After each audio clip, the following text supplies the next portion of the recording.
Hi friends, அமேசான்லேருந்து LED ring light ஒன்று order பண்ணியிருந்தேன். அந்த பார்சல் தான் இப்போ நம்ம ஓப்பன் பண்ண போகிறோம். ஆல்ரெடி யூஸ் பண்ணிட்டு இருந்த ஹோல்டரில் வந்து அந்த மொபைல் ஹோல்டர் மட்டும் உடஞ்சிட்டதுனால புதுசாக ஆர்டர் பண்ணியிருந்தேன். இதோட ப்ரைஸ் எவ்வளோன்னு பார்த்தீங்கன்னா 299. ஸோ குவாலிட்டி வந்து அதுக்கேற்ற மாதிரி தான் இருக்கும். ரொம்ப நிறையா வந்து எக்ஸ்பெக்ட் பண்ண முடியாது. பிளாஸ்டிக் குவாலிட்டி வந்து கொஞ்சம் கம்மி தான் இதில்.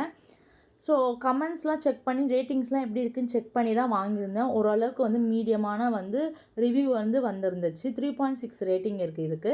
இதோட ப்ரைஸ் எவ்வளோன்னு பார்த்தீங்கன்னா 299. அதை ஃபிக்ஸ் பண்ணுறதும் ரொம்ப ஈஸி. இந்த மாதிரி மொபைல் ஹோல்டர் கொடுத்துருப்பாங்க. அதில் இருக்க பின்னாடி போர்ஷனை ரிமூவ் பண்ணி இந்த ரவுண்டாக இருக்கிறத உள்ளே இன்சர்ட் பண்ணி அதை திருப்பி உள்ளே வச்சு நல்லா வந்து திருவி விட்டு டைட் பண்ணோம் அப்படின்னா இது வந்து முடிஞ்சிருச்சு. அதுக்கப்புறம் வந்து அந்த கொடுத்துருந்த ரிங் லைட்டில் சென்டரில் வந்து இது ஃபிக்ஸ் பண்ணுறதுக்கு ப்ளேஸ் கொடுத்துருப்பாங்க.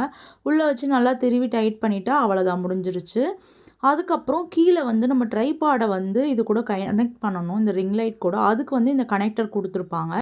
அதையும் வந்து இப்போ நான் மாட்டிட்டு இப்போ ட்ரைபாட் கூட கனெக்ட் பண்ண போகிறேன். இந்த மாதிரி வச்சு திருப்பி விட்டால் முடிஞ்சுது.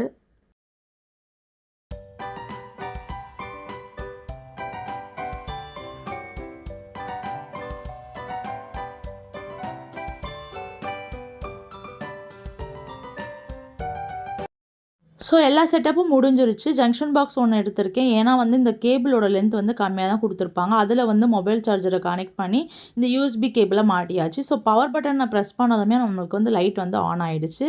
இது இல்லாமல் இதில் என்னென்ன ஆப்ஷன் கொடுத்துருப்பாங்கன்னு பார்த்தீங்கன்னா, இன்க்ரீஸ் பண்ணிக்கலாம் பிரைட்னஸை, கம்மியும் பண்ணிக்கலாம். அதே மாதிரி 3 டைப்ஸ் ஆஃப் மோடும் கொடுத்துருப்பாங்க, டிஃப்ரெண்ட் டைப்ஸ் ஆஃப் மோடு.